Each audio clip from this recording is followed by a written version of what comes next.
Sarang ketupat berisi inti bau budak sambil berlari. Kehadiran semua sangat dihargai. Moga majlis bertambah seri. Bismillahirrahmanirrahim. Assalamualaikum warahmatullahi wabarakatuh. Salam sejahtera dan selamat datang saya ucapkan kepada semua yang turut serta dalam webinar kita pada hari ini. Bersama saya Nur Ain Syairah binti Muhammad Zaidi selaku moderator anda pada hari ini dalam webinar yang bertajuk Guru Inovatif, Murid Aktif. Kita dengar tajuk saja sudah menarik bukan? Jadi teruskan bersama kami hingga ke akhir sesi webinar ini untuk merungkai topik kita pada hari ini. Hadirin sekalian, pertama-tamanya marilah kita memanjatkan kesyukuran kehadrat Ilahi kerana dengan izinnya dapat kita berkumpul pada hari ini. Bagi memohon rahmat dan juga keberkatan, marilah kita bersama-sama membaca Ummul Kitab Al-Fatihah. Semoga majlis ini mendapat keberkatan dan sentiasa berada di dalam keredoannya. Al-Fatihah.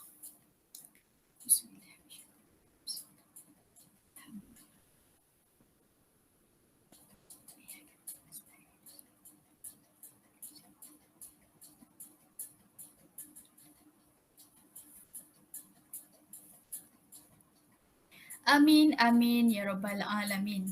Hadirin yang dikasihi sekalian, sebelum kita mendalami topik webinar kita pada hari ini, saya akan menerangkan sedikit berkenaan dengan tajuk Guru Inovatif, Murid Aktif. Baiklah, topik perbincangan kita pada hari ini melibatkan sistem pendidikan era COVID-19. Dalam sistem pendidikan, guru dan murid ini sangatlah berkait. Di mana sebarang bentuk perubahan ataupun pembaharuan yang dilakukan oleh guru secara tidak langsung turut akan memberi kesan terhadap tahap perkembangan diri murid mereka. Dan inovatif ini membawa maksud kebolehan seseorang untuk melakukan pembaharuan atau juga mengubah suai untuk menjadikannya dengan lebih baik, berkualiti dan sebagainya. Jadi, sebagai seorang guru, ciri-ciri inovatif ini perlu ada untuk kelancaran proses pengajaran dan pembelajaran. Dengan adanya guru yang inovatif ini, secara tidak langsung akan mewujudkan suasana pembelajaran yang aktif. Dengan wujudnya suasana pembelajaran yang aktif ini, secara tidak langsung juga akan turut mengaruhi pelibatan murid secara aktif. Sebab itu kita namakan tajuk webinar pada malam ini Guru Inovatif, Murid Aktif. Okey, untuk makluman para hadirin, hari ini saya tidak keseorangan ya, kerana saya ditemani oleh beberapa orang panel yang hebat dan sememangnya mempunyai pengalaman yang begitu berkait dalam bidang pendidikan. Selaraslah dengan tajuk yang kita ingin bincangkan pada malam ini. Baiklah, bulat air kerana pembentung, bulat manusia kerana muafakat. Tak kenal maka tak cinta. Kalau tak cinta bagaimana hendak bersama? Okey, baik. Maka saya ingin memperkenalkan ahli-ahli panel pada hari ini yang pastinya mempunyai idea-idea yang bernas untuk dikongsikan bersama. Tanpa melengahkan masa, saya perkenalkan panel yang pertama kita merupakan pensyarah di Fakulti Bahasa dan Komunikasi UPSI iaitu Cik Nafisah. Bagaimana Cik Nafisah? Alhamdulillah, saya sihat saja. Terima kasih saudari moderator. Alhamdulillah, kita dengar suara Cik Nafisah dah tak sabar nak berkongsi kan. Okey, kemudian saya perkenalkan pula panel yang kedua iaitu Puan Siti Nur Aina Nadila binti Muhammad Ali yang juga merupakan pensyarah bagi kursus KPD di UPSI. Apa khabar Puan? Khabar baik Cik Ain. Terima kasih. Okey, baiklah. Seterusnya panel yang ketiga kita iaitu Encik Muhammad Fazli Lutfi bin Yazid, merupakan guru pelatih. Bagaimana Encik Fazli, sihat? Sihat. Terima kasih. Okey, baiklah.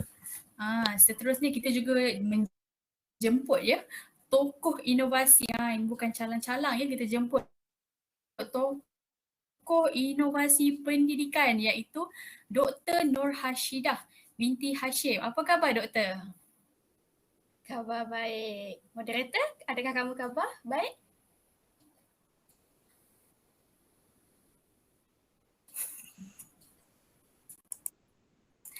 Okey, Alhamdulillah saya makin sihat di sini. Okey, baiklah seterusnya panel yang terakhir kita yang merupakan guru cemerlang iaitu Cikgu Nur Najiha binti Abdul Rahman. Apa khabar Cikgu Najiha? Alhamdulillah sihat. Walaupun saya baru baik daripada demam, tapi saya gagahkan diri juga untuk hadir ke seminar guru inovasi murid aktif. Tetapi kalau suara saya agak-agak sengau gitu, harap maaflah.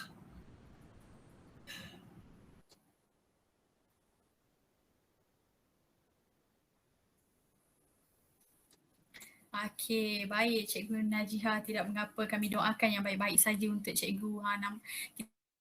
Kita dapat lihat kesungguhan kan, bagaimana kita katakan perilaku guru tu, walaupun kesihatannya agak menghalang tapi tidak menghalang. Ucapkan kepada para panel yang sudi meluangkan masa untuk sesi webinar kita pada hari ini.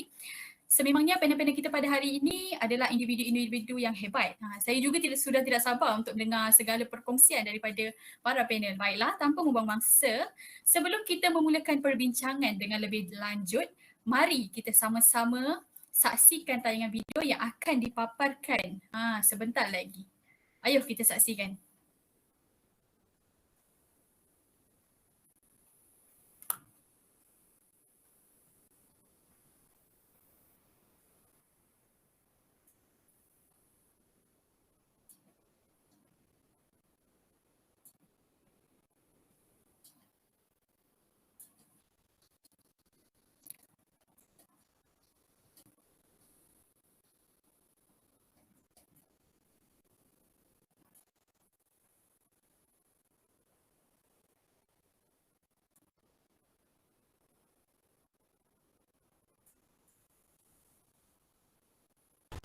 Hari ini 110 kes baru COVID-19 dilaporkan menjadikan jumlah keseluruhan 900 kes direkodkan dalam negara. Menteri Kesihatan Datuk Seri Dr. Adham Baba Japan's Prime Minister Shinzo Abe is facing a rolling call from the public to urinate that Asia emergency. This is threatening increase in coronavirus infections. Healthcare system on the brink of collapse. Medical experts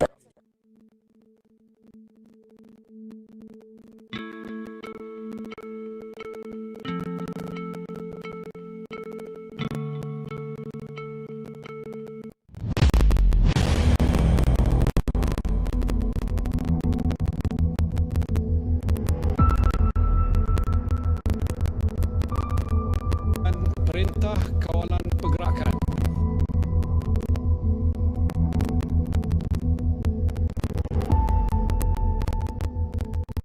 Kita tak mahu dia naik secara mendadak ataupun eksponensial.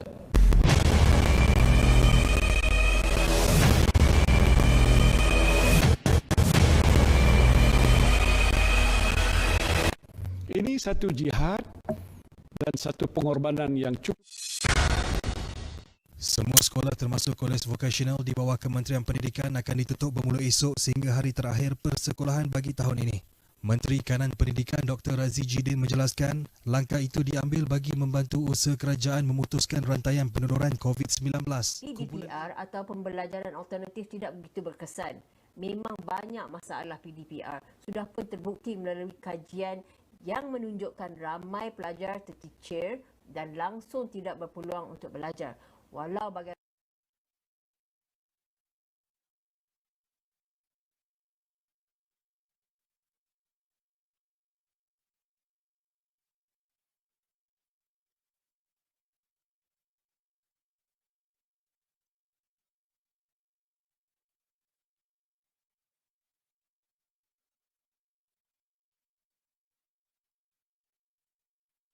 berpeluang untuk belajar. Walau bagaimanapun.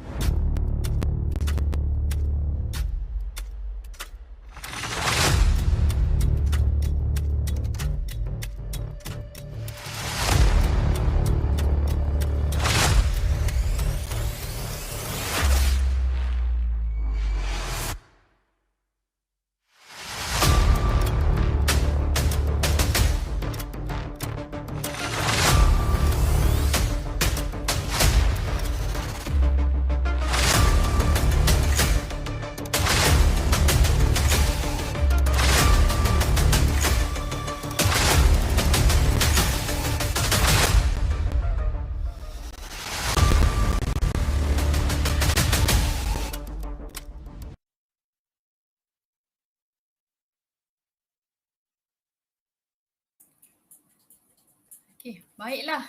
Kita dengar muzik saja dah mendebarkan kan. Okey, berdasarkan tayangan video sebentar tadi, video tersebut sangat berkait rapat dengan tajuk perbincangan kita pada hari ini. Guru inovatif itu mampu melahirkan murid yang aktif. Namun, mungkin perkataan inovatif ini agak mudah untuk kita lafazkan, untuk kita tuturkan. Namun, agak sukar sebenarnya untuk kita realisasikan ataupun mencapainya. Lebih-lebih lagi dalam pendidikan era COVID-19 ini, di mana guru itu perlu lebih mahir dalam penggunaan teknologi, dalam teknik dan juga kaedah pengajarannya. Jadi berdasarkan paparan video sebentar tadi, kita dapat menyaksikan pengajaran dan pembelajaran dari rumah ataupun kita kenali sebagai PDPR yang kini diguna pakai dalam sistem persekolahan telah mencetuskan pelbagai isu atau kita katakan masalah dalam kalangan guru dan juga murid itu sendiri. Dan kaedah PDPR ini kita khawatiri akan menyumbang kepada penurunan prestasi murid. Dan isu dalam kalangan guru kita boleh kaitkan dengan tahap kompetisi guru itu.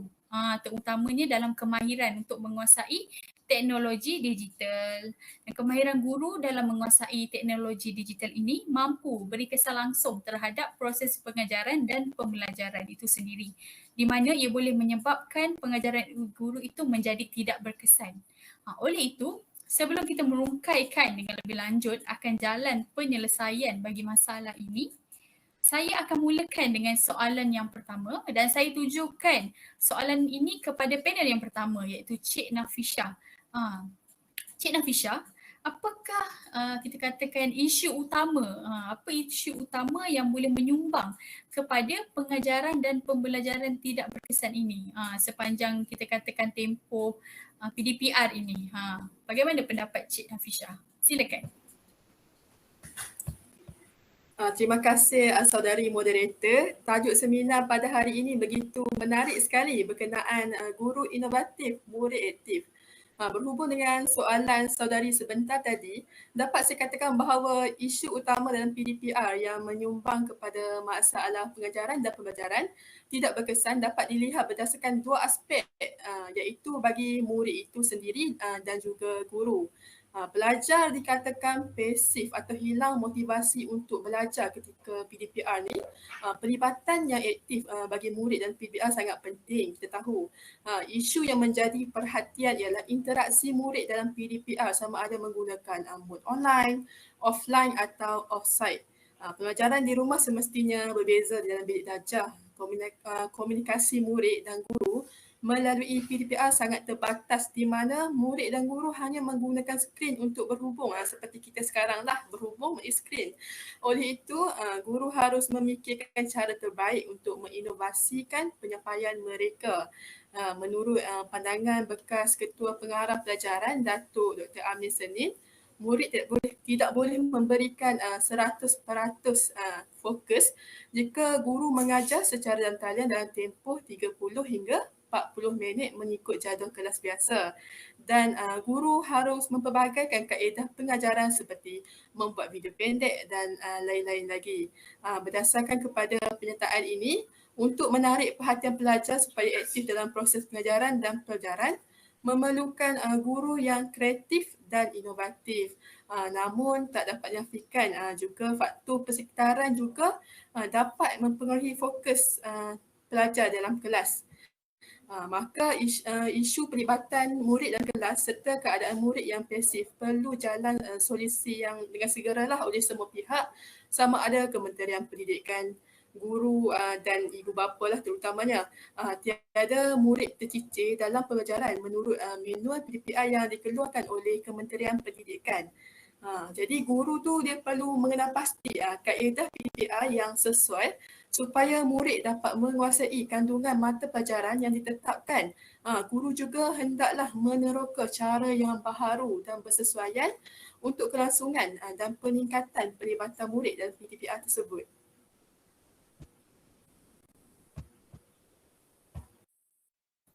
Okey, baiklah. Terima kasih Cik Nafisha atas jawapan yang telah diberikan. Okey, apa yang dapat saya simpulkan daripada jawapan yang telah Cik Nafisha berikan ialah kiranya kita anggap isu utama yang menyumbang kepada PDP yang tidak berkesan ini disebabkan oleh dua aspek iaitu menerusi murid dan juga guru itu.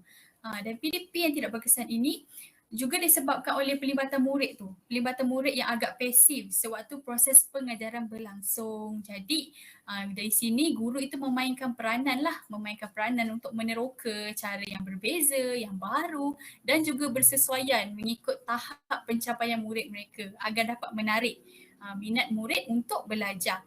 Baiklah, sebelum kita beralih kepada langkah-langkah ataupun cara penyelesaian, saya teruskan dengan soalan yang kedua. Saya tertarik dengan isi Cik Nafisha mengenai guru yang kreatif dan inovatif. Boleh Cik Nafisha terangkan dengan lebih lanjut mengenai guru yang kreatif dan inovatif yang diperlukanlah, yang sangat diperlukan dalam situasi PDPR ini? Adakah keperluan berikut akan mempengaruhi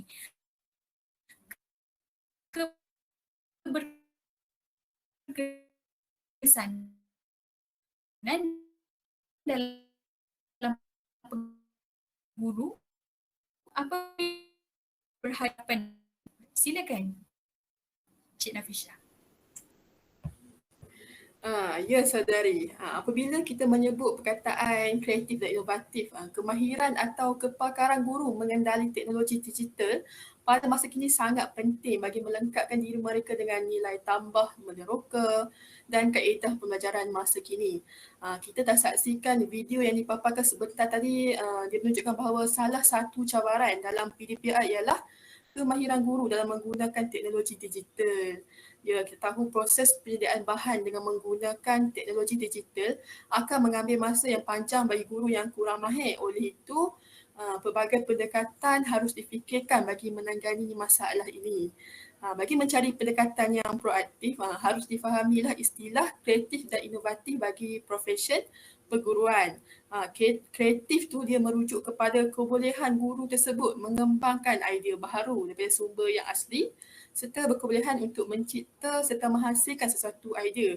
Manakala inovatif pula dapat dilihat apabila guru tersebut dia dapat membuat perubahan dan menambah nilai, meningkatkan penggunaan dan kebolehpasaran sesuatu idea yang telah ada kepada yang lebih baik dan bermutu. Sudah semestinya pelajar dia akan berasa bosan apabila guru itu akan terus melakukan kaedah pembelajaran yang sama pada setiap hari. Oleh itu, apa yang boleh dilakukan ialah membuat penambahbaikan secara berterusan. Sebagai guru, penambahbaikan secara berterusan merangkumi cara mengajar, pendekatan baharu untuk mengajar dan campuran pelbagai teknik dalam pengajaran, latihan dan kerja berkumpulan. Guru juga harus merebut peluang untuk mempelajari cara mengaplikasikan teknologi masa kini untuk pelajaran yang lebih interaktif. Seorang guru juga perlu mempunyai daya cipta yang kreatif dan inovatif dengan sentiasa mengakses ilmu yang baharu. Ya, seseorang guru juga perlu sentiasa bijak dan kreatif untuk meneroka dan mencari ilmu tambahan bagi menyampaikan pelajaran yang interaktif. Ambil peluang yang ada untuk meningkatkan kreativiti diri dan jangan menganggap itu semua sebagai beban. Maka dengan semangat diiktizam guru tersebut, insya-Allah hasrat untuk melahirkan guru yang inovatif dalam semua aspek di samping murid yang aktif dalam aktiviti pengajaran dan pelajaran akan tercapai. Terima kasih saudari.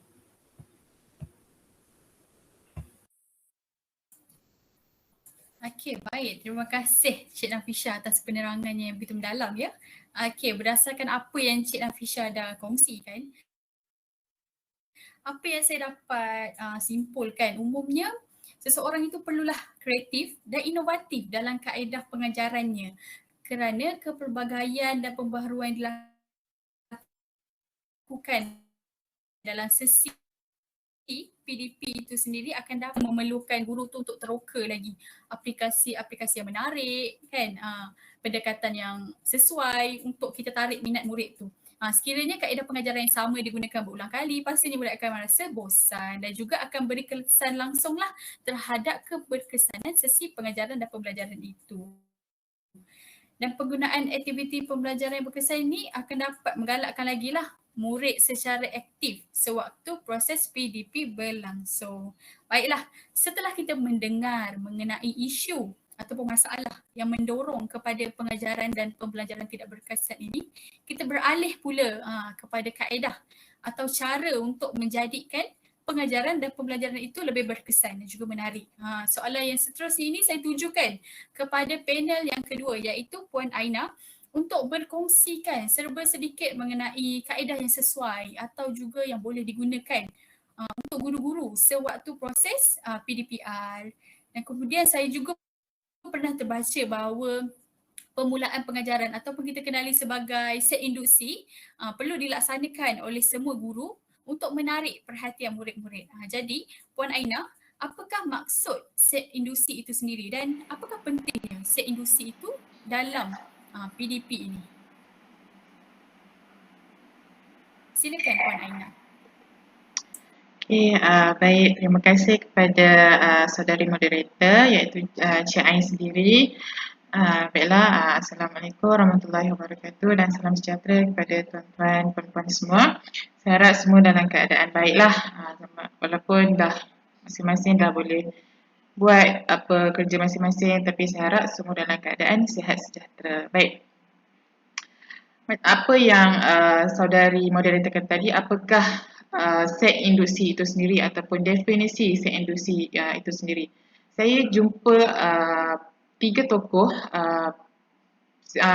mendefinisikan iaitu Omar Din Ash'ari, E. Ahmeng dan juga Mok Song Seng.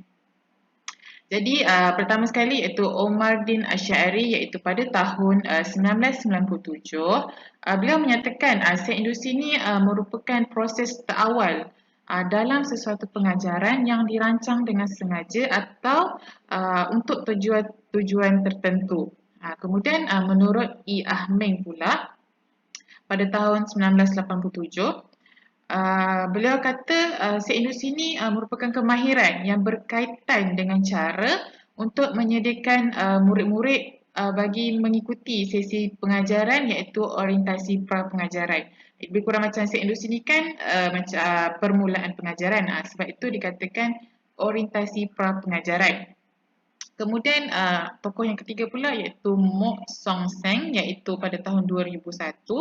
Beliau kata set induksi ini merupakan bahagian permulaan dalam sesuatu proses pengajaran dan pembelajaran di mana tujuan utama dia untuk mengadakannya, membina aliran fikiran serta menimbulkan minat murid-murid supaya mereka ni dapat memusatkan perhatian terhadap isi pembelajaran yang hendak disampaikan. Itu menurut Mok Song Seng pula.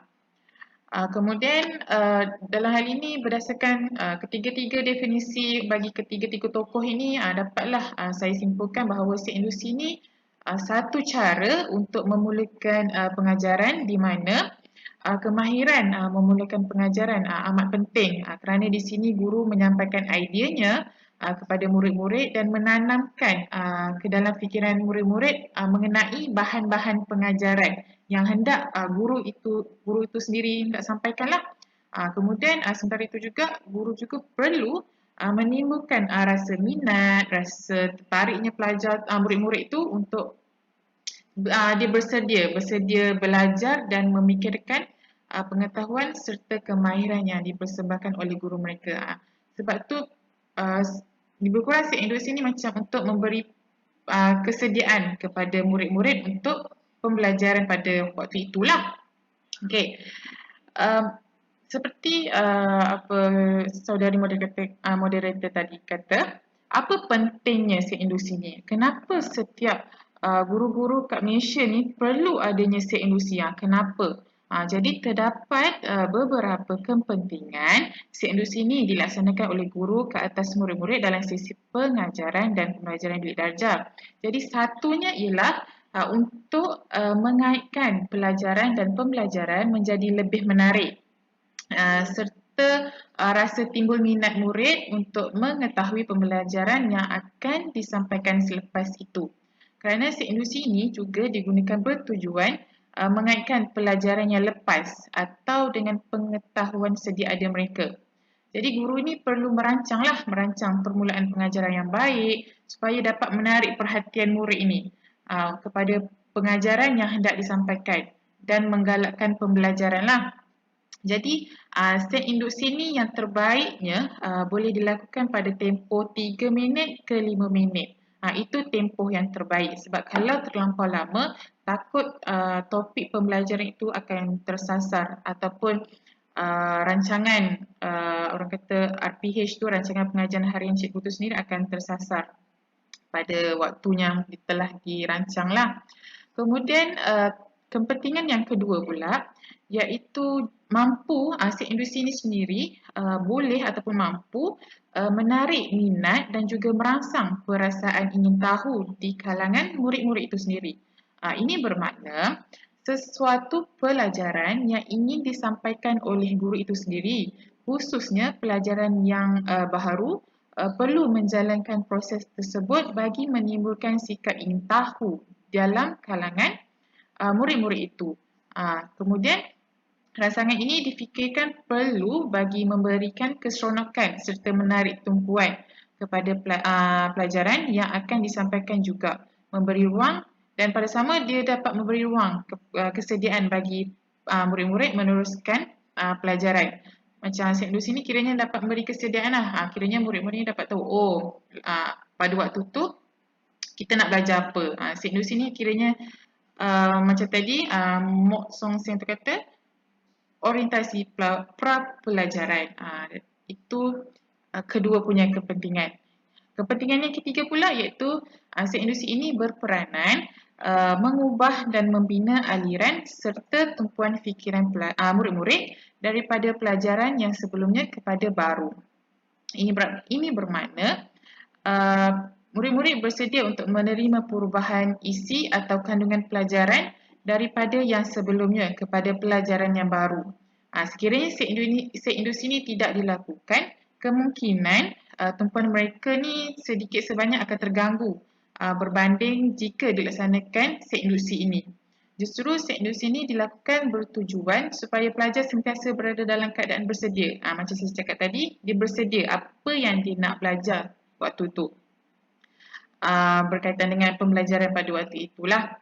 Kemudian seterusnya kepentingan yang terakhir, set industri ini juga memberi ruang, bukan memberi ruang kepada murid-murid itu sendiri saja, malah memberi ruang kepada guru-guru untuk melaksanakan sesuatu tugasan atau aktiviti yang akan dilaksanakan saling ada berkaitan dengan langkah-langkah pelajaran yang seterusnya. Ini bermakna setiap aktiviti atau tugasan yang diberikan kepada murid-murid perlu saling berkait berdasarkan pengajaran yang disampaikan oleh guru pada hari tersebut. Kiranya contoh semalam belajar mengenai rumusan, cara-cara nak buat rumusan. Esoknya pula kiranya ada perkaitanlah antara yang lepas dan yang baharu. Jadi industri ini difikirkan pentinglah kerana ia berkemampuan untuk mengaitkan isi pelajaran baru dengan isi pelajaran lepas serta perkaitannya dengan pengetahuan sedia ada belajar. Maka dapat disimpulkan pentinglah industri ini berada pada paras. Kalau kita lihat industri ini, kita jaranglah kita tengok guru-guru buat industri. Jadi menyebabkan jika kurangnya industri ini jadi murid-murid bosan lah kat situ. Itu saja. Baiklah, terima kasih Puan Aina atas jawapannya yang begitu padat sekali. Apa yang saya dapat simpulkan ialah kita katakan set industri ini merupakan bahagian permulaan dalam sesuatu proses pengajaran dan pembelajaran itu, di mana tujuannya untuk mendorong minat murid bagi mengikuti sesi pengajaran pada hari berkenaan, dan guru juga perlulah menguasai set industri ini kerana seperti yang Puan Aina telah nyatakan, terdapat banyak kelebihan. Contohnya mampu menarik minat murid, mampu merangsang perasaan ingin tahu dalam kalangan murid. Murid juga jadi lebih bersedia untuk melibatkan diri dalam PDP pada waktu itu dan bermacam lagi. Okey, baiklah, setelah kita mendengar penerangan berkenaan dengan set industri ini, jadi mungkinlah saya nak tanya Puan Aina, mungkin Puan Aina ada kaedah ataupun aplikasi-aplikasi yang menarik sebab dalam situasi PDPR jadi aplikasi yang boleh digunakan oleh para guru untuk digunakan.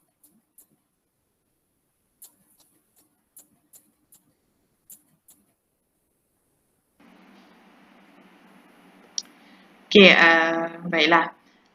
Ada sebenarnya banyak kaedah ataupun aplikasi yang boleh bukan sahaja guru-guru baru tapi guru-guru lama pun boleh juga menggunakan aplikasi ataupun kaedah-kaedah dalam set-set induksi itu sendiri. Menurut pengalaman saya sendiri pun, saya pun pernah jugalah menggunakan aplikasi ini dalam set induksi. Jadi set induksi ini juga bukanlah, lagipun set induksi ini bukan melalui penceritaan semata-mata apa yang kita belajar. Sebenarnya set induksi ini mesti bercerita mengenai pengalaman itu, bercerita pengalaman ini. Jadi set induksi ini bukan sahaja melalui penceritaan semata-mata, malah banyak aplikasi ataupun kaedah yang boleh digunakan oleh guru-guru. Dalam ini, guru boleh menggunakan kaedah seperti audio, lagu, video, gambar dan banyak lagi. Malah set induksi ini juga boleh dijadikan macam permainan kuis. Cikgu-cikgu sendiri pun boleh jadikan permainan kuis tu sebagai set induksi. Contohnya word wall, Quiz Wizard, Bluecurd, macam yang tengah famous sekarang ni macam Kahoot, Quizizz. Kahoot dengan Quizizz ni banyak digunakan dalam sekolah-sekolah, kat sekolah-sekolah banyak gunakan. Jadi saya terangkan satu je lah cara dia, macam contoh Quiz Wizard. Saya pun pernah menggunakan Quiz Wizard ni sebagai set induksi. Quiz Wizard ni sangat menarik bagi saya sebab Quiz Wizard ni dia macam mana? Dia ibarat macam dam ular. Macam kita lihat dam ular kan. Baling je dam, siapa yang menang, siapa yang dapat mata tu banyak, dia cepatlah berjalan kan. Macam Quiz Wizard ni, dia dapat jawapan yang betul, dia dapat gerak dulu. Berbanding kalau jawapan tu salah, dia akan kekal lah di tempat dia. Jadi adanya permainan kuis ni, inovasi-inovasi ini dapat menarik minat, dapat macam adanya saingan lah. Pada masa sama murid-murid dapat tahu, oh contohlah waktu tu Quiz Wizard tu cikgu bagi kuis tu berkaitan dengan kata adjektif. Jadi murid-murid kata, oh hari ni kita akan belajar mengenai kata adjektif. Pada masa tu dia sedang bermain, pada masa yang sama dia tahu apa yang cikgu dia akan ajar pada waktu itu. Jadi sebenarnya banyak sebenarnya kaedah dan banyak juga aplikasi yang boleh realisasikan dalam pengajaran tu supaya lebih menyeronokkan, lebih menarik tumpuan dan juga minat murid-murid itu sendiri. Jadi bagi saya lah, set induksi ni sangat selari dengan kita punya tajuk iaitu guru inovatif, murid aktif ni, kerana jika guru-guru ini dia inovasikan ataupun kreatif menggunakan aplikasi dalam set induksi ni, pada masa yang sama murid-murid ni akan jadi lebih aktif, akan lagi seronok dalam pengajaran pada waktu itu. Itu saja daripada saya.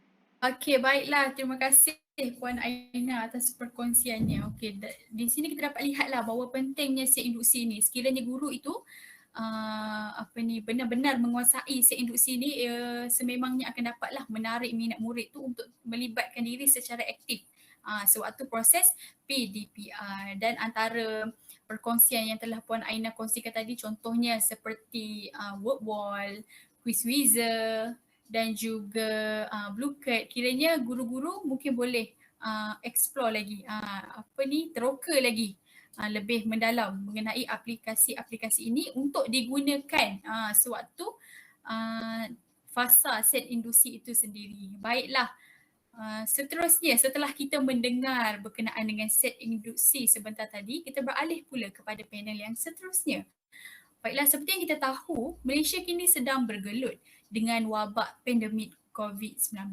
Oleh itu, pembelajaran pada masa kini lebih tertumpu kepada kaedah pengajaran dan pembelajaran dari rumah atau kita kenali sebagai PDPR lah.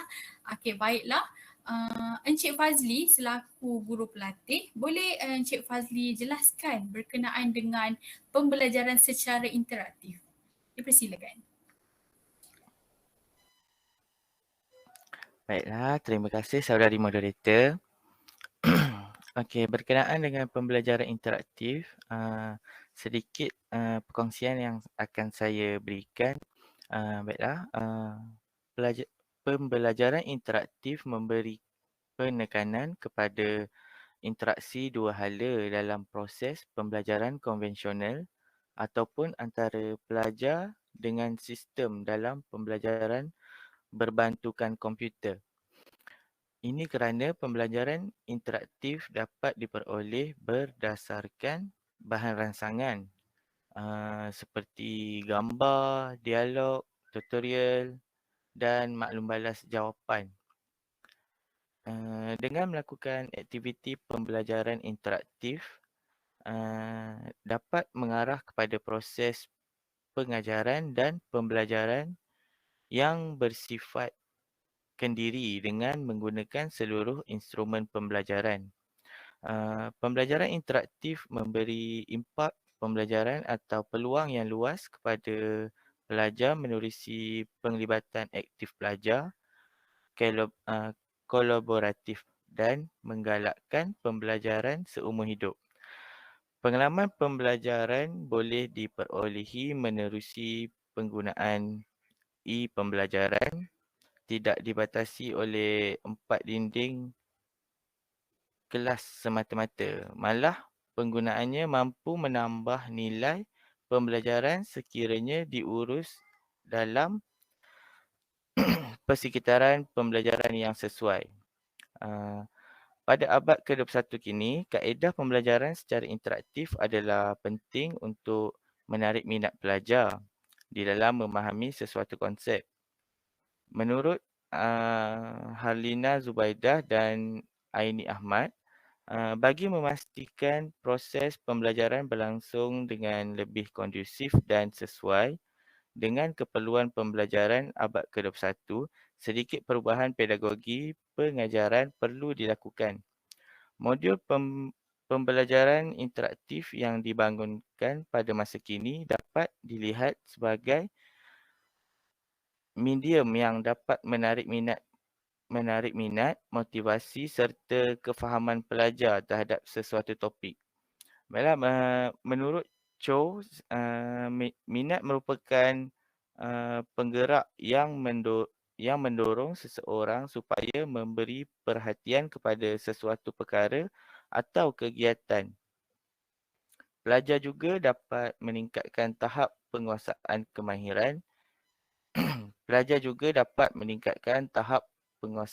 Kemahiran ini dengan mengulang kaji tanpa bantuan guru. Ia juga membolehkan pelajar belajar pada kadar berbeza, mampu menentukan arah pembelajaran sendiri sehingga dapat mencapai objektif pembelajaran yang diharapkan. Sebagai contoh, medium pembelajaran interaktif yang boleh diguna pakai pada masa kini seperti aplikasi Kahoot dan juga aplikasi Quizzes. Untuk meningkatkan lagi mutu pembelajaran di dalam kelas, guru boleh menggunakan aplikasi tersebut untuk menarik minat pelajar untuk belajar secara PDBR. Okey, sekian. Terima kasih. Baiklah, terima kasih Encik Fazli di atas penjelasannya. Baiklah, umumnya pembelajaran interaktif ini akan memberikan impak ataupun kesan terhadap pembelajaran itu sendiri atau juga boleh memberi peluang yang lebih luas kepada murid menerusi pelibatan yang aktif dalam kalangan murid, kolaboratif dan juga menggalakkan lagi pembelajaran seumur hidup.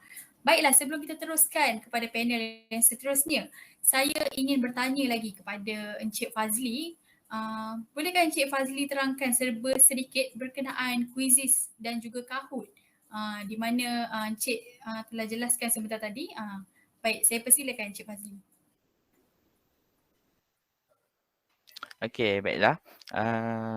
Berkenaan kuisis dan juga Kahoot tadi, Kahoot dan kuisis merupakan salah satu kaedah di dalam pembelajaran interaktif pada masa kini. Kuisis ialah medium pelaksana untuk kaedah intervensi di mana aplikasi ini menggunakan konsep pembelajaran berasaskan permainan secara sepenuhnya. Kuisis merupakan salah satu medium aplikasi pembelajaran berasaskan permainan yang menerapkan konsep gamifikasi. Kuisis juga mengintegrasikan teknologi maklumat, ilmu pengetahuan dan konsep permainan yang menyeronokkan untuk menarik minat pelajar dan pengguna melalui pemaparan animasi yang menyatakan betul atau salah. Sebagai kaedah alternatif dunia baharu, kuisis boleh digunakan untuk merancang aktiviti kelas dan menyediakan ujian untuk pelajar. Baiklah, untuk Kahoot pula, Kahoot merupakan salah satu kaedah di dalam pembelajaran interaktif pada masa kini. Ia merupakan kaedah alternatif yang dapat meningkatkan motivasi pelajar di dalam pembelajaran secara PDPR. Kedua aplikasi ini dapat menarik minat pelajar untuk terus belajar walaupun secara tidak bersemuka, iaitu pembelajaran dari rumah lah. Okey, itu saja dari saya. Sekian. Okay, baiklah. Terima kasih Encik Fazli atas perkongsiannya. Apa yang dapat saya simpulkan ialah kita katakan permainan dalam bentuk talian ini merupakan antara alternatif yang menarik dan bersesuaian digunakan lebih-lebih lagi dalam situasi PDPR kini, kerana murid itu di samping mereka belajar tentang sesuatu, mereka juga dapat kita katakan bermain sambil belajar lah. Malahan Encik Fazli juga turut berkongsi antara aplikasi yang menarik dan boleh digunakan dalam PDPR, contohnya seperti Quizizz dan Kahoot. Baiklah, kita beralih kepada panel seterusnya. Sudah sedia maklum, Dr. Hashida merupakan tokoh inovasi pendidikan. Jadi semakin lama inovasi di dalam pendidikan ni kita lihat semakin, kiranya nak katanya semakin rancak lah, terutamanya setelah Menteri Pendidikan kita mengumumkan sistem pengajaran dan pembelajaran dari rumah. Jadi boleh doktor terangkan kepada kami maksud inovasi itu sendiri, dan saya mengetahui teknologi atau ICT ini juga kita katakan tidak begitu asing lah dengan dunia pendidikan. Oleh itu, apakah manfaat ICT ini kepada bidang pendidikan itu sendiri? Kerana pada pengetahuan saya, Dr. Hashida ni lebih menumpukan inovasi dalam bidang ICT. Boleh doktor terangkan kepada kami? Dipersilakan doktor. Terima kasih kepada moderator kita, Cik Nur Ain Syairah. Namun sebelum saya ingin memulakan pembicaraan saya, izinkan saya berpantun sedikitlah. Tadi Cik moderator kita dah berpantun pada awal permulaan. Okey. Pergi pekan pada waktu malam, membawa cili di atas para. Bismillah kata pembuka kalam. Assalamualaikum dan salam sejahtera. Saya harap cik moderator kita, panel-panel dan juga penonton dalam keadaan sihat sejahtera. Seterusnya saya akan menjawab soalan daripada cik moderator kita, iaitu Cik Ain, mengenai maksud inovasi dan juga apa tadi Cik Ain, manfaat teknologi kan? Kepentingan teknologi? Ya, betul doktor. Okey, kita pergi yang pertama, iaitu apa itu inovasi. Okey, seperti yang sedia maklum, inovasi ni adalah sesuatu yang baharu ataupun unik, hasil ciptaan atau hasil proses penstrukturan semula yang memberi manfaat kepada masyarakat dan mempunyai nilai yang diutamakan. Iaitu seperti benda yang sudah sedia ada, kita inovasikan dia menjadi satu proses yang baru. Proses inovasi ini juga boleh berlaku secara radikal. Apa itu radikal? Radikal tu adalah, kalau dalam istilah bahasa biasa, mendadak ataupun secara berperingkat atau beransur-ansur sehinggalah terhasilnya perubahan kepada suatu produk, proses atau perkhidmatan yang telah diperbaharui. Okey, sebelum tu saya ingin memetik kata-kata Profesor Emeritus Tan Sri Dr. Koh Kek Kim dalam majalah Pelita Bahasa pada tahun 2012, tak silap saya. Beliau ada menyatakan untuk melonjakkan transformasi pendidikan, kerajaan perlu melakukan perubahan kepada guru terlebih dahulu. Jelaslah dengan kata-kata Prof tersebut menunjukkan bahawa seseorang guru ataupun para pendidik perlu sentiasa inovatif atau sentiasa melakukan inovasi dalam pendidikan supaya dapat merubah sistem pendidikan yang lebih maju. Okey, kita beralih kepada soalan yang kedua iaitu Encik Ain Syairah kita, kepentingan ICT. Saya menekankan kepada kepentingan ICT, mengapa? Kerana saya lebih menggunakan inovasi mengenai ICT dalam pendidikan kita ataupun dalam pengajaran dan pembelajaran. Saya rasa perkara ini perlu dititik beratkanlah oleh semua cikgu-cikgu ataupun panel yang ada di sini, seperti pensyarah-pensyarah pun perlu, cikgu pelatih pun perlu dan juga guru cemerlang semestinya sedia maklum dia sentiasa menggunakan penggunaan ICT. Betul tak guru pelatih kita? Kamu guna ICT ke?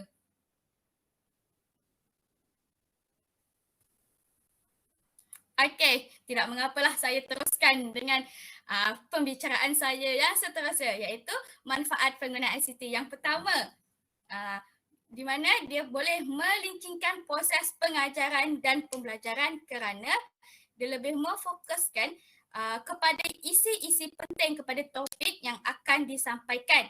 Ini kerana akan memudahkan pengajaran guru di dalam kelas dan juga mampu menarik perhatian murid. Bila kita menggunakan ICT, kita hanya menggunakan seperti PowerPoint lah. Kita hanya menggunakan PowerPoint. Istilah PowerPoint itu sendiri, PowerPoint, iaitu poin yang utama sahaja yang akan kita letak di dalam slide tersebut.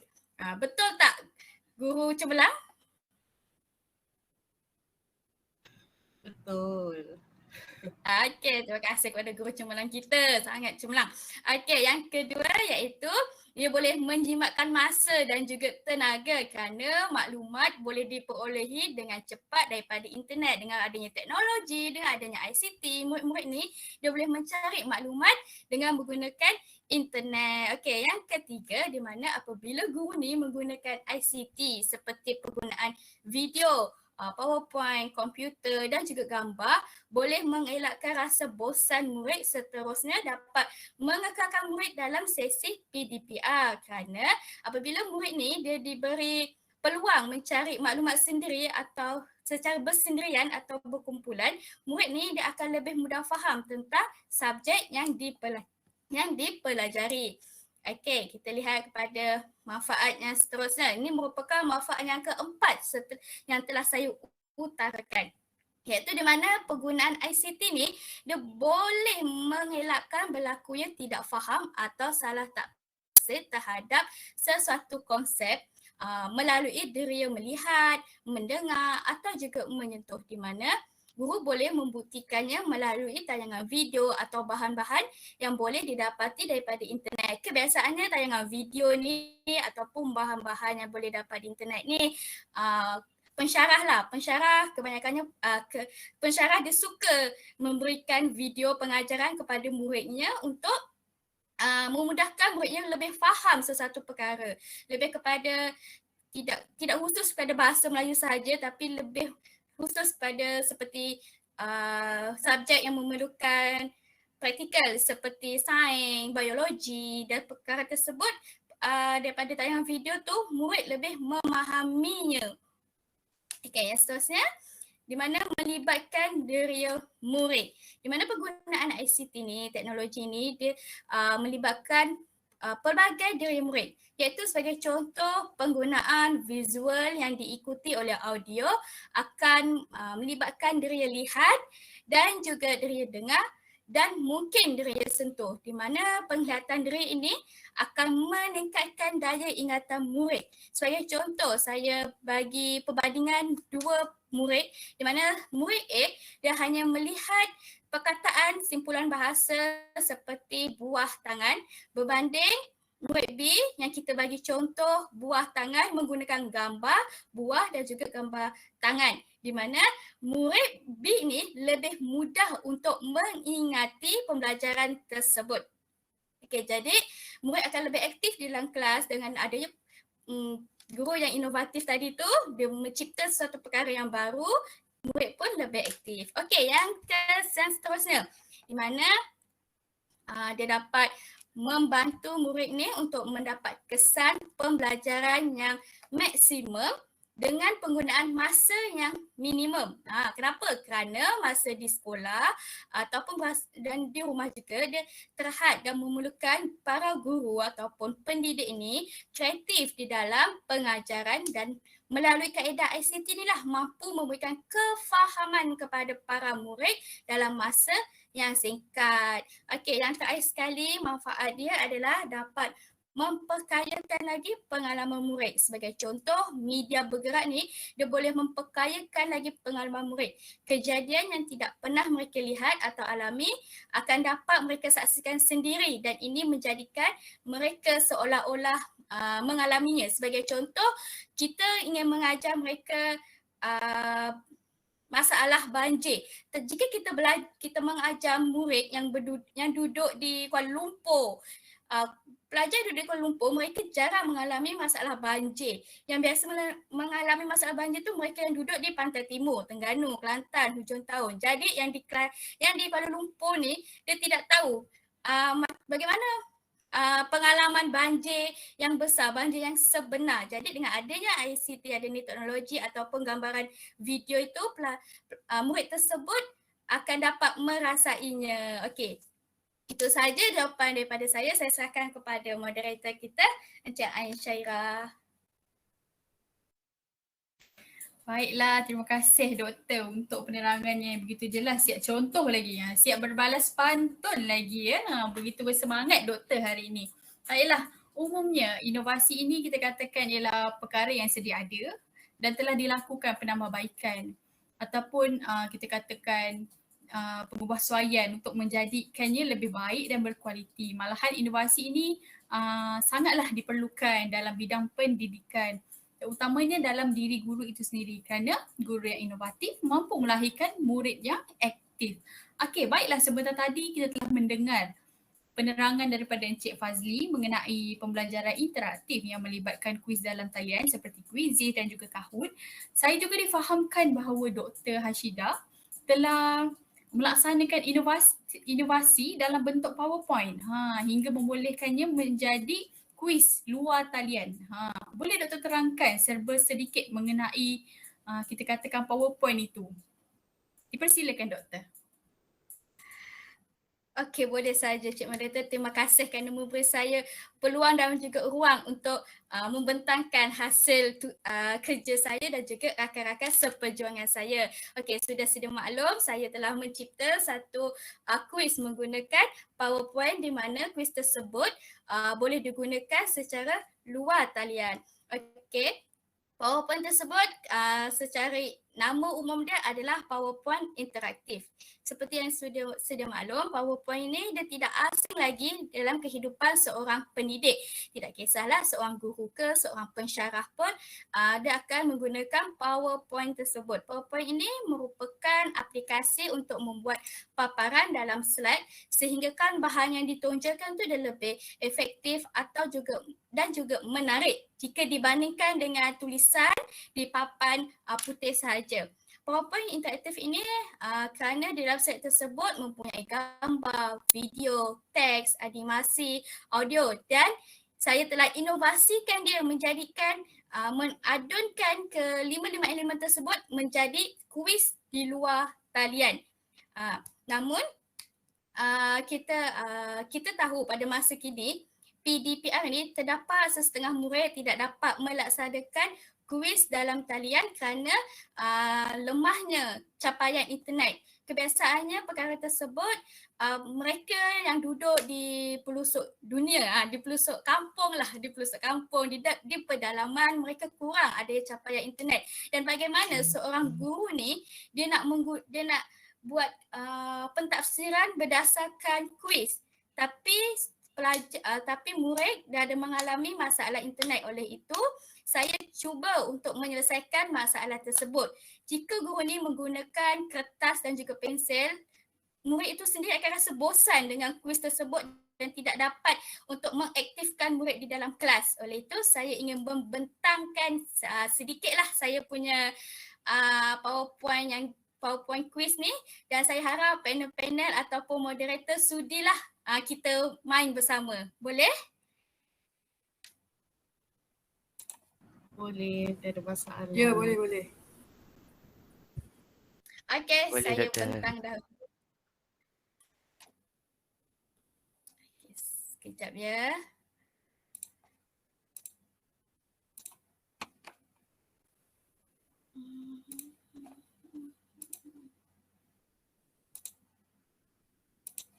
Boleh Doktor, tiada masalah.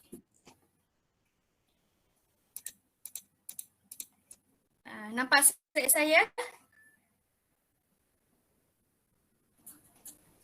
Nampak tak? Sudah nampak Doktor? Nampak, Doktor. Okey. Okey, saya akan mulakan. Dalam masa yang sama saya cuba terangkan sedikitlah inovasi yang telah saya cipta. Okey, pada slide yang pertama ni saya menggunakan sedikit video lah supaya dapat menarik perhatian pelajar. Untuk pengetahuan, slide ni hanya menggunakan data yang sedikit saja, di mana pelajar hanya menggunakan data yang sedikit untuk muat turun slide tersebut dan boleh menjawab jika tidak mempunyai line yang tinggi atau mempunyai jaringan internet yang tinggi. Jadi tak ada jaringan internet pun murid tetap boleh jawab kuis tersebut. Okey, saya mulakan. Sebentar ya.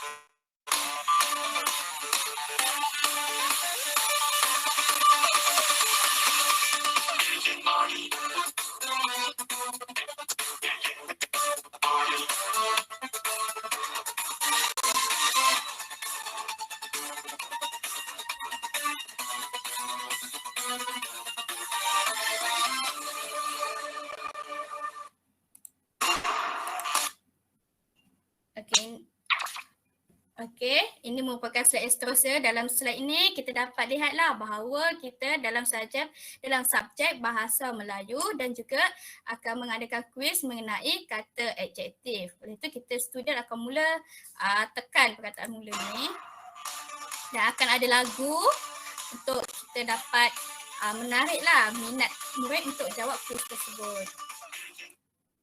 Okey, soalan yang pertama. Kata adjektif terdapat 9 jenis. Okey, kita lihat. Jika pelajar dia dapat jawapan yang tepat, ting tersebut akan jatuh. Okey, kita lihat bagaimana kalau pelajar itu menjawab yang salah. Okey, cuba panel-panel jawab salah. Kata adjektif juga dikenali sebagai kata Amalan. Okey, kita tengok amalan.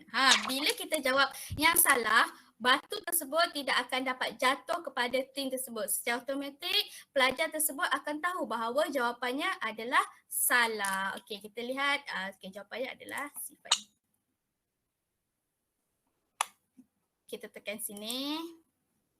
Yang manakah bukan kata adjektif? Suhu. Okey. Okey, seterusnya. Amir memakai baju merah. Merah merupakan jenis kata adjektif? Warna. Okey. Kita dapat lihat di sini dan setelah selesai jawab slide ni, kita boleh minta murid untuk menulis skor mereka di dalam grup kelas kita. Okey. Jawapan yang seterusnya?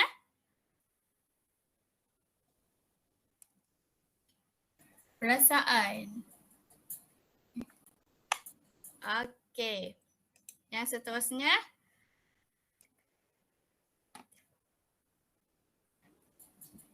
Okey, kita lihat. Okey, betul. Okey, yang seterusnya. Dilaila berwajah cantik, Hanif berwajah tampan. Mereka berdua bagaikan pinang di belah dua. Jenis kata adjektif apakah yang terdapat pada ayat tersebut? Panca indera. Okey. Seterusnya, Cikgu Sida berasa sedih apabila terdapat sesetengah muridnya tidak menghantar tugasan yang telah diberikan semasa PDPR. Kata adjektif apakah yang terdapat pada ayat tersebut? Perasaan. Perasaan. Okey. Baiklah. Pada waktu pagi, Sazwani pergi ke kedai membeli pisang. Kata adjektif yang terdapat dalam ayat tersebut ialah? Masak. Masa. Okay, betul. Moderator kita. Syafiqah berlari dengan pantas apabila dikejar oleh seekor monyet. Jenis kata adjektif yang terdapat dalam ayat ialah? Cara. Okey, kita cuba lihat. Okey, betul. Dan kita lihat seterusnya. Okey, soalan yang terakhir. Tawar merupakan kata adjektif panca indera? Rasa. Rasa. Okey, rasa. Okey, inilah inovasi yang telah saya laksanakan bersama rakan seperjuangan saya. Kami berharap dengan adanya PowerPoint interaktif ini mampu memberikan orang kata mampu membantu ataupun memberikan peluang kepada guru ataupun murid untuk menjawab kuis di dalam talian walaupun tidak mempunyai jaringan internet. Dengan adanya guru yang inovatif yang seperti menciptanya PowerPoint interaktif, membuat kuis ini dapatlah lahirkan pelajar yang aktif walaupun pelajar tersebut berada di kampung ke, berada di bandar, luar bandar, walaupun di pinggir mana pun pelajar tetap aktif dalam PDPR kita. Okey, sekian sahaja daripada saya. Saya serahkan sesi webinar kita kepada Cik Moderator kita yang anggun lagi bijaksana di sana itu. Baiklah, terima kasih Dr. Hashida. Siap ada pembentangan khas lagi ditunjukkan pada kita. Menarik inovasi yang telah Dr. hasilkan dan saya juga begitu teruja nak bermain sekali kan, kerana umumnya kita sedia maklum bahawa PowerPoint ini kebiasaannya digunakan untuk memudahkan proses pembentangan. Maksudnya melibatkan penulisan semata-mata dan mungkin ada gambar sedikit lah. Namun pada hari ini kita dapat lihat bahawa PowerPoint ini juga boleh dilakukan inovasi hingga boleh menjadi PowerPoint yang interaktif kerana adanya unsur gamifikasi dan murid juga boleh menggunakannya secara luar talian. Maafkan saya tersasul pula.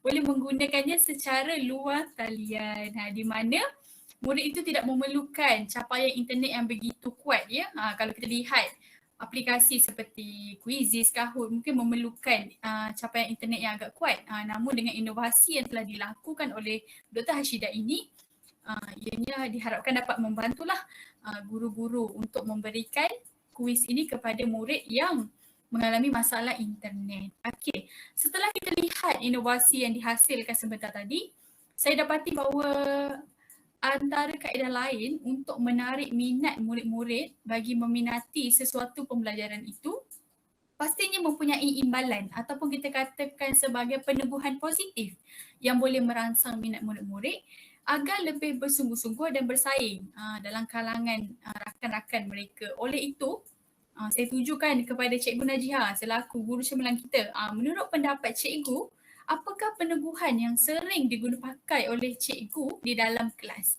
Dipersilakan Cikgu Najiha. Okey, terima kasih kepada moderator, saudari moderator. Bagus soalan yang diajukan saudari sebentar tadi.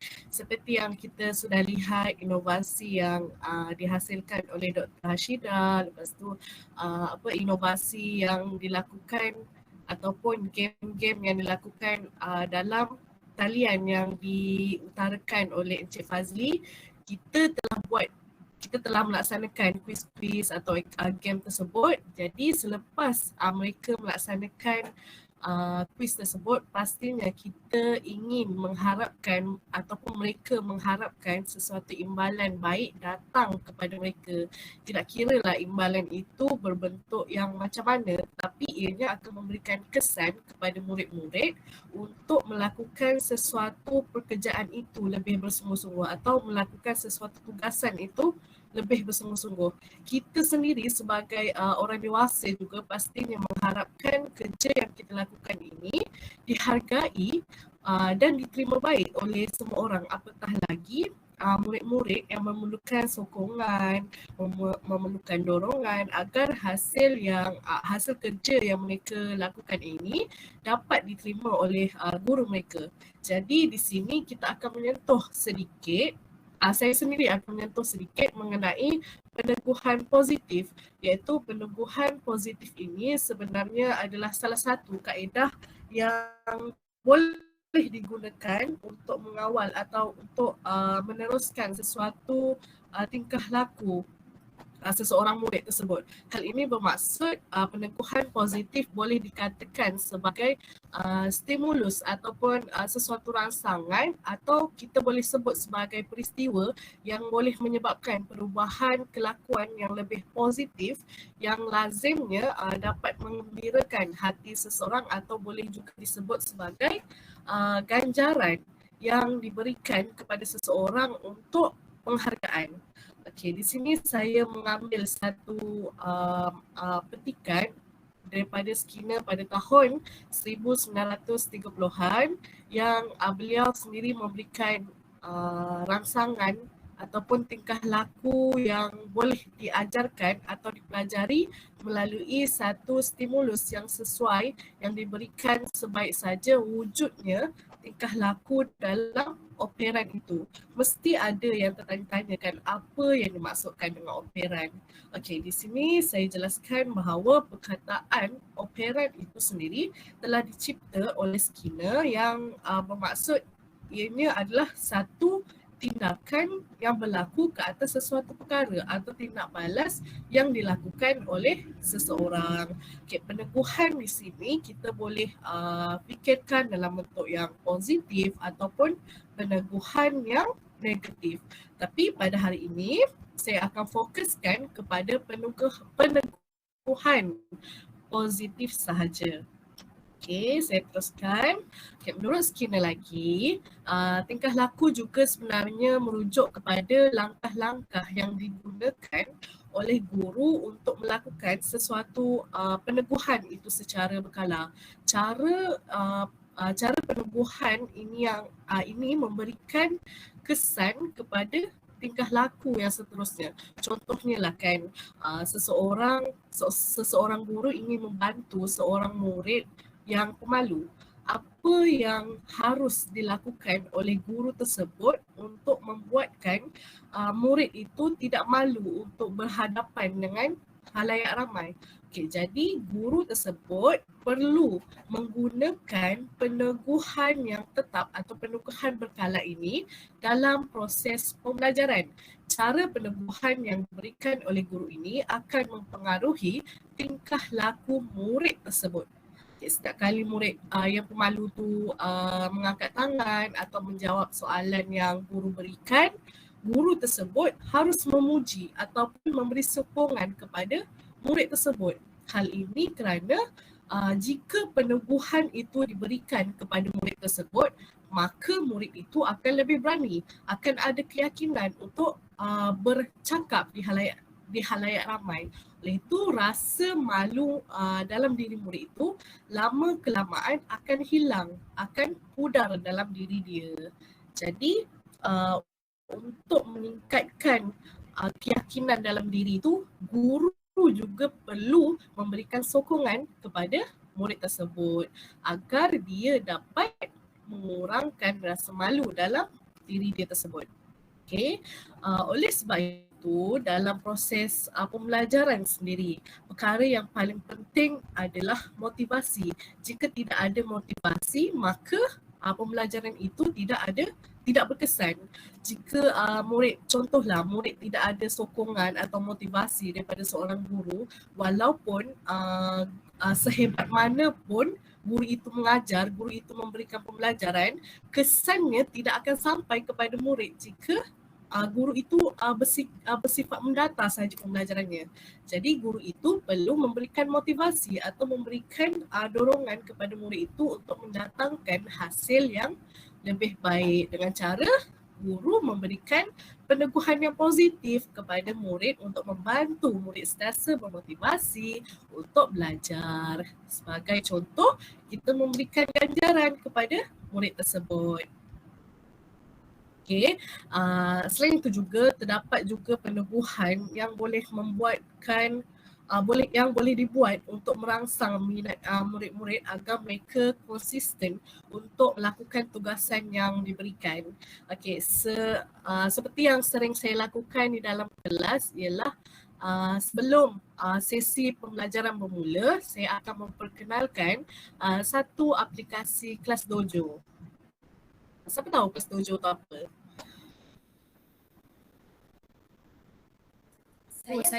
Saya kurang tahu berkenaan dengan Kelas Dojo ni. Mungkin bagi saya baru, tapi mungkin juga ada hadirin pada hari ini yang juga tidak mengetahui tentang aplikasi Kelas Dojo ini. Jadi mungkin cikgu boleh terangkan dengan lebih lanjut mengenai aplikasi Kelas Dojo ini. Silakan cikgu. Okey, seperti yang ada setengah guru mengetahui Kelas Dojo ini apa, ataupun mungkin ada setengah guru yang umurnya sudah lanjut, kurang mengaplikasikan, kurang menerokai teknologi komunikasi ini. Jadi ada sebahagian guru mengetahui, ada lagi sebahagian guru tidak mengetahui. Jadi di sini saya akan jelaskan Kelas Dojo ini merupakan satu aplikasi teknologi pendidikan yang boleh digunakan untuk membantu pendidik bagi mengawal ataupun memerhatikan tingkah laku murid-murid secara digital. Malah Kelas Dojo ini juga boleh dipantau oleh oleh kedua ibu bapa murid tersebut. Sebagai contoh, kita sebagai pendidik boleh memantau juga, tetapi guru atau ibu bapa ataupun murid-murid boleh mengetahui apa yang mereka lakukan di sekolah ataupun adakah mereka melakukan tugasan yang diberikan. Jadi aplikasi Kelas Dojo ini mampu membantu mereka memerhatikan keadaan murid itu di kelas.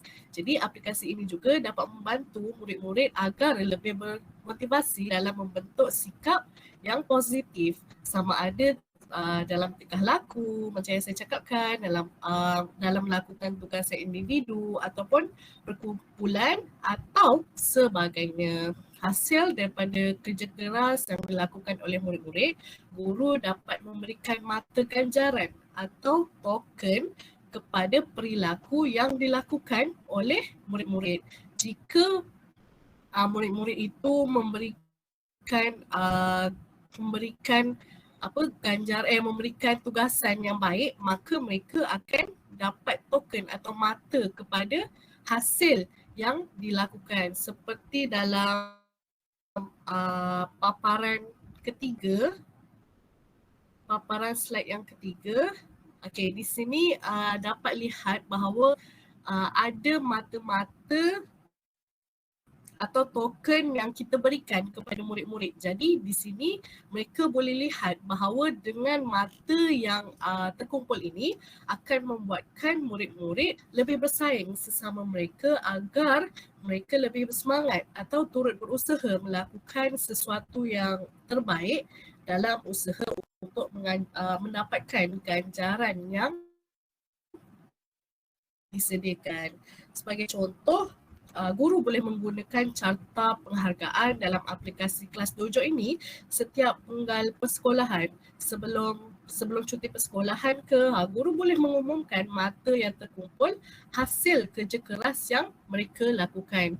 Jadi mereka boleh bersungguh-sungguh lagi untuk mendapatkan materi tersebut, dan guru sendiri tidak hanya memberikan sokongan dalam bentuk pujian, dalam bentuk dorongan, tetapi mereka ataupun guru-guru boleh menyediakan ganjaran dalam bentuk contohnya wang ringgit, cenderahati, makanan atau sebagainya. Hasilnya murid sendiri akan rasa berminat atau tertarik dengan proses pembelajaran tersebut. Jadi kesimpulannya di sini, saya sudah mengaplikasikan aplikasi Kelas Dojo ini di dalam kelas, dan hasilnya memang merangsangkan. Guru sendiri perlu mempelbagaikan inovasi dalam PDP agar sama ada dalam bentuk dari segi kaedah, peneguhan, aktiviti atau sebagainya, agar murid-murid lebih aktif dan lebih seronok serta bersemangat untuk mengikuti proses pembelajaran. Itu saja. Sekian. Baiklah, terima kasih Cik Najiha atas perkongsiannya yang begitu menarik. Seperti Dr. Hashidah, asyik ada pembentangan lagi ya. Okey, baiklah, aplikasi tersebut saya perkirakan mungkin dapat membantu guru-guru untuk menilai tahap kemajuan dan juga perkembangan murid-murid seiring dengan transformasi dalam dunia pendidikan kita kini yang lebih menggalakkan kepada penggunaan teknologi digital dalam PDP. Baik, nampaknya kita sudah hampir di penghujung program. Secara keseluruhannya, perbincangan kita pada malam ini sudah merangkumi beberapa perkara. Antaranya, apakah antara isu-isu yang wujud sepanjang PDPR hingga mampu menyebabkan PDP itu menjadi tidak berkesan, dan kita juga telah mendapat input-input baru dan juga aplikasi-aplikasi yang menarik yang telah dikongsikan pada hari ini dan mungkin juga boleh digunakan oleh guru-guru dalam PDPR, contohnya Quizizz, PowerPoint interaktif, Kelas Dojo dan sebagainya. Diharapkan perkongsian yang telah dibincangkan pada hari ini tidak berhenti di sini sahaja, tetapi dapat diaplikasikan dan diguna pakai khususnya buat para pendidik yang ingin menerapkan ciri-ciri inovatif dalam diri mereka agar kaedah PDPR-nya berinovasi serta dapat menggalakkan penyertaan yang aktif dalam kalangan murid sewaktu proses PDP berlangsung. Baiklah, terima kasih kepada para hadirin kerana masih setia sehingga hujung program, dan terima kasih juga saya ucapkan kepada para panel yang hebat ya, iaitu Cikgu Najiha, Dr. Hashidah, Puan Siti Nur Aina, Encik Fazli dan juga Cik Nafisha atas perkongsiannya yang sangat menarik. Okey, baiklah. Nampaknya sesi perbincangan kita sudah selesai dan saya mewakili pihak penganjur ingin memohon maaf atas segala kekurangan dan masalah yang berlaku sepanjang program ini berlangsung.